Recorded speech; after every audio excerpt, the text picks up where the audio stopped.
നമസ്കാരം, ഒരാഴ്ചത്തെ ലോകവിശേഷങ്ങളുമായി വേൾഡ് ഡെസ്കിലേക്ക് ഏവർക്കും സ്വാഗതം. ഇന്ത്യ ഒരു പരമാധികാര രാഷ്ട്രം, ലാഭമുള്ളിടത്തു നിന്ന് എണ്ണ വാങ്ങാമെന്ന് റഷ്യ.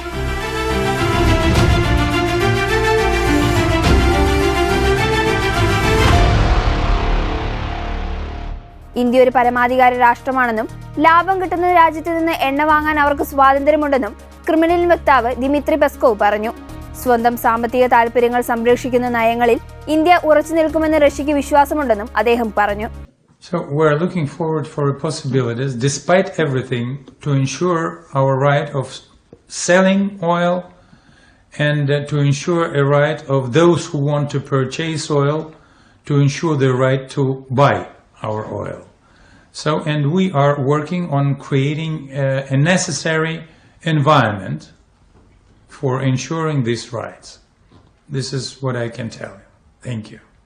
റഷ്യൻ പ്രസിഡന്റ് വ്ളാഡിമിർ പുടിന്റെ ഇന്ത്യ സന്ദർശനത്തിന്റെ പശ്ചാത്തലത്തിൽ മാധ്യമങ്ങളുടെ ചോദ്യത്തിന് മറുപടി നൽകുകയായിരുന്നു അദ്ദേഹം.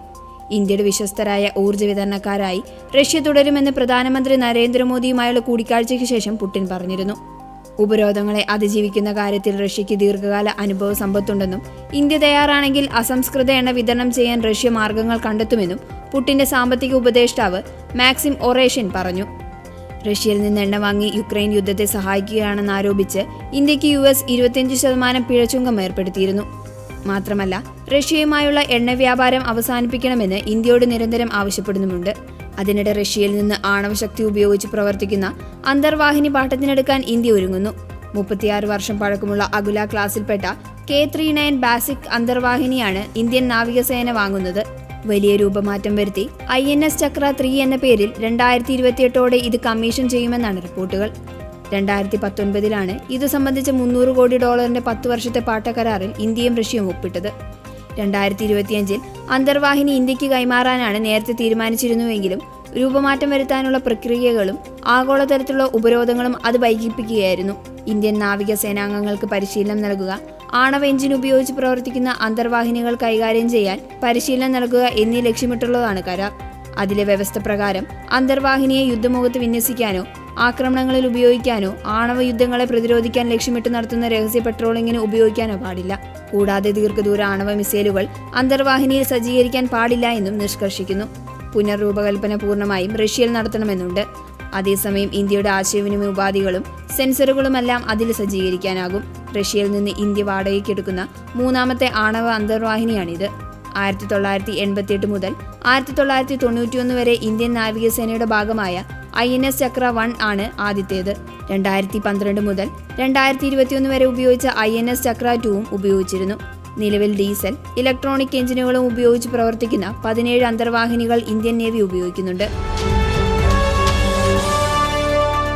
പ്രസിഡന്റിനെ പുറത്താക്കി പശ്ചിമാഫ്രിക്കൻ രാജ്യമായ ബെനിനിൽ പട്ടാള അട്ടിമറി.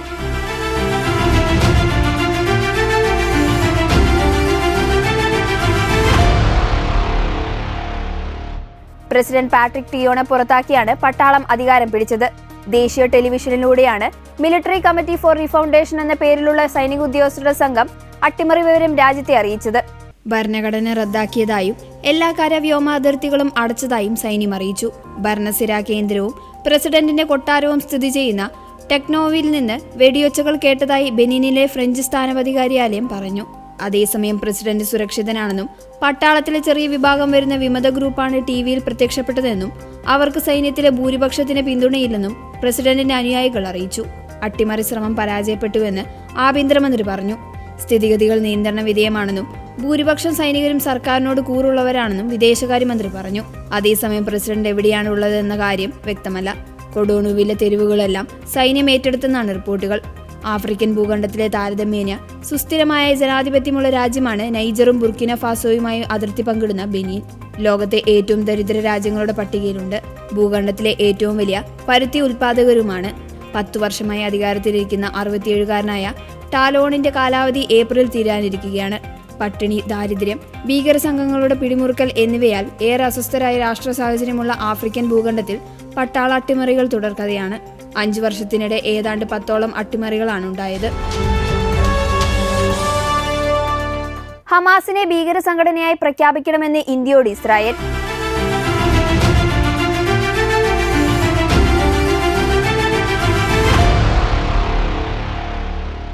പാക് ഭീകര സംഘടനയായ ലഷ്കർ എ തൊയ്ബയും ഹമാസും തമ്മിലുള്ള ബന്ധങ്ങൾ വർദ്ധിച്ചു വരികയാണെന്നും അത് ഇന്ത്യക്കും ഇസ്രായേലിനും ഒരുപോലെ സുരക്ഷാ ഭീഷണിയാണെന്നും ഇസ്രായേൽ പറഞ്ഞു.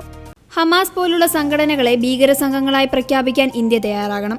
ലഷ്കർ എ തൊയ്ബയെ ഇസ്രായേൽ ഭീകര സംഘടനയായി പ്രഖ്യാപിച്ചു. അതിന് ഇന്ത്യയുടെ ഭാഗത്തുനിന്ന് ഒരു പ്രതികരണം ഞങ്ങൾ ആഗ്രഹിക്കുന്നുണ്ട്, ഇസ്രായേൽ വിദേശകാര്യ മന്ത്രാലയ ഉദ്യോഗസ്ഥൻ പറഞ്ഞു. നേരത്തെ ഇസ്രായേൽ സൈന്യവും ഇന്ത്യയോട് ഇക്കാര്യം ആവശ്യപ്പെട്ടിരുന്നു. 2023 ലഷ്കർ എ തൊയ്ബയെ ഇസ്രായേൽ ഭീകര സംഘടനയായി പ്രഖ്യാപിച്ചത്.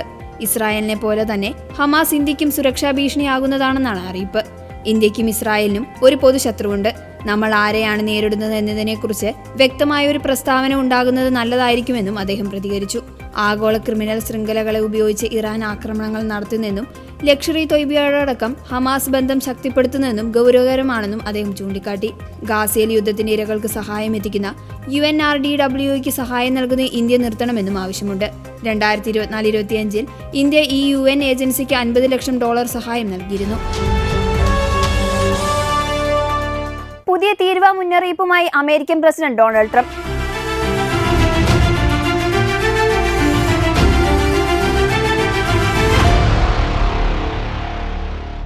ഇന്ത്യയുടെ അരി ഇറക്കുമതിയും കാനഡയുടെ വളം ഇറക്കുമതിയും സംബന്ധിച്ച് പുതിയ തീരുവ ഏർപ്പെടുത്തിയേക്കുമെന്ന മുന്നറിയിപ്പ് നൽകി US പ്രസിഡന്റ് ഡൊണാൾഡ് ട്രംപ്.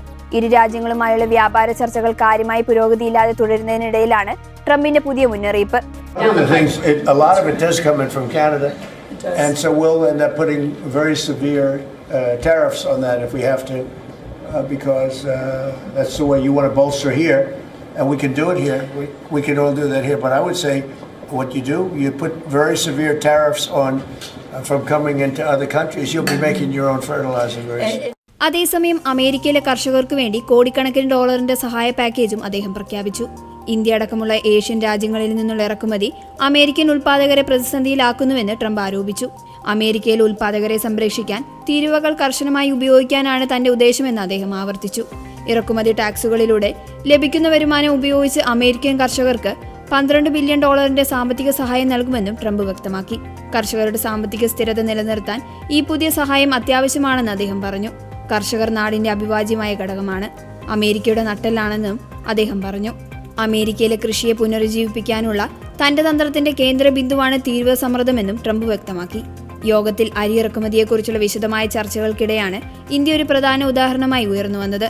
അരി ഇറക്കുമതി തെക്കൻ പ്രദേശങ്ങളിലെ കർഷകർക്ക് നാശം വിതയ്ക്കുന്നുവെന്ന് ലൂസിയാൻ നിന്നുള്ള കർഷകൻ ആരോപിച്ചു.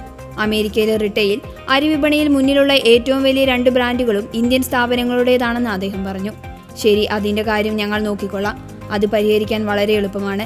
തീരുവകൾ 2 മിനിറ്റിനുള്ളിൽ പ്രശ്നം പരിഹരിക്കാൻ തീരുവകൾക്കാവും. ഇന്ത്യ അവരുടെ അരി US-ലേക്ക് തള്ളിവിടാൻ പാടില്ല. മറ്റുള്ളവരിൽ നിന്ന് ഞാൻ അത് കേട്ടിട്ടുണ്ട്. ഇന്ത്യ ഒരിക്കലും അങ്ങനെ ചെയ്യാൻ പാടില്ല, ട്രംപ് പറഞ്ഞു. കാനഡയിൽ നിന്നുള്ള വളം ഇറക്കുമതിക്ക് തീരുവ ഏർപ്പെടുത്തി പ്രാദേശിക ഉൽപ്പാദനം പ്രോത്സാഹിപ്പിക്കാനുള്ള സാധ്യതയും ട്രംപ് നിർദ്ദേശിച്ചു. കാനഡയിൽ നിന്ന് വൻതോതിൽ വളം US-ലേക്ക് ഇറക്കുമതി ചെയ്യപ്പെടുന്നുണ്ട്. അതുകൊണ്ട് തന്നെ നമുക്കതിന് വളരെ കഠിനമായ തീരുവകൾ ഏർപ്പെടുത്തേണ്ടി വരും. കാരണം അങ്ങനെയാണ് നമ്മളിവിടെ വളർച്ച പ്രോത്സാഹിപ്പിക്കേണ്ടതെന്ന് അദ്ദേഹം പറഞ്ഞു.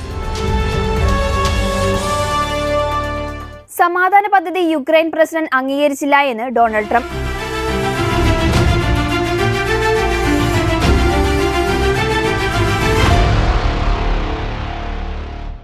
നാല് വർഷത്തോടടുക്കുന്ന റഷ്യ യുക്രൈൻ യുദ്ധം തീർക്കാൻ താൻ മുന്നോട്ട് വെച്ച 28 സമാധാന പദ്ധതി അംഗീകരിക്കാൻ യുക്രൈൻ പ്രസിഡന്റ് വൊളോഡിമർ സെലൻസ്കി ഇതുവരെ തയ്യാറായിട്ടില്ലെന്ന് US പ്രസിഡന്റ് ഡൊണാൾഡ് ട്രംപ് പറഞ്ഞു. കരാർ വിഷയത്തിൽ US യുക്രൈൻ പ്രതിനിധികൾ നടത്തിയ ചർച്ച ശനിയാഴ്ച തീരുമാനമാകാതെ അവസാനിച്ചതോടെയാണ് സെലൻസ്കിക്കെതിരെ ട്രംപ് വീണ്ടും രംഗത്തെത്തിയത്. US മുന്നോട്ട് വെച്ച കരാർ സെലൻസ്കി ഇതുവരെ വായിച്ചുപോലും നോക്കിയിട്ടില്ല എന്നും അതിൽ താൻ നിരാശനാണെന്നും ട്രംപ് പറഞ്ഞു. യുക്രൈൻ ജനതയ്ക്ക് കരാർ ഇഷ്ടപ്പെട്ടു, റഷ്യയ്ക്കും ഓക്കെയാണ്, പക്ഷെ സെലൻസ്കിക്ക് പിടിച്ചില്ല എന്ന് ട്രംപ് പറഞ്ഞു.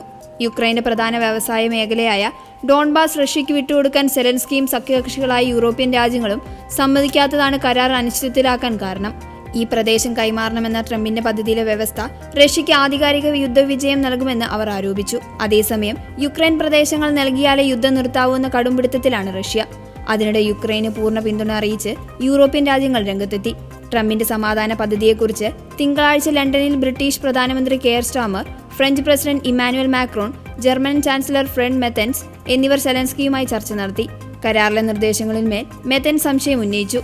അതിനിടെ യുക്രൈന് നൽകുന്ന പിന്തുണ US അവസാനിപ്പിക്കാൻ സാധ്യതയുണ്ടെന്ന് ട്രംപിന്റെ മൂത്ത മകൻ ഡൊണാൾഡ് ട്രംപ് ജൂനിയർ ദോഹയിൽ പറഞ്ഞു. യുക്രൈനിൽ തെരഞ്ഞെടുപ്പ് നടന്നാൽ വിജയിക്കാനാകില്ലെന്ന ബോധ്യമുള്ളതിനാലാണ് സെലൻസ്കി യുദ്ധം നീട്ടിക്കൊണ്ടു പോകുന്നതെന്നും ആരോപിച്ചു. ജപ്പാനെ പിടിച്ചുകുലുക്കിയ വൻ ഭൂകമ്പത്തിന് പിന്നാലെ മെഗാക്വേക്ക് മുന്നറിയിപ്പും.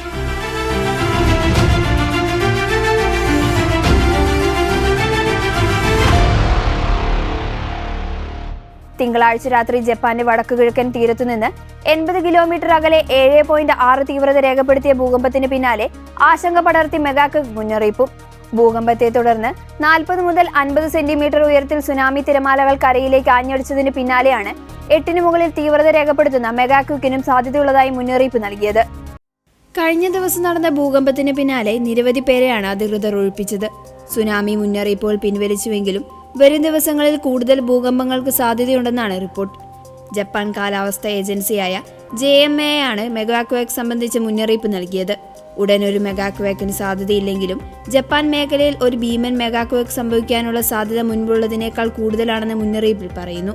അതിനിടെ ചൊവ്വാഴ്ച പുലർച്ചെ 5.1 തീവ്രത രേഖപ്പെടുത്തിയ മറ്റൊരു ഭൂകമ്പവും ജപ്പാനിൽ ഉണ്ടായതായി US ജിയോളജിക്കൽ സർവേ റിപ്പോർട്ട് ചെയ്തു.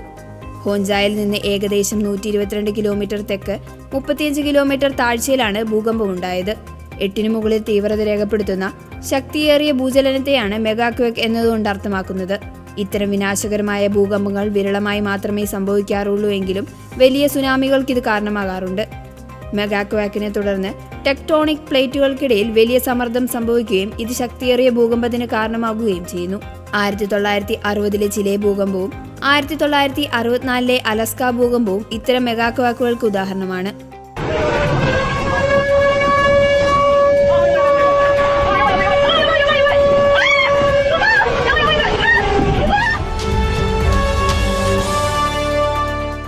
ഇതോടെ വേൾഡ് ഡെസ്ക് പൂർണ്ണമാകുന്നു.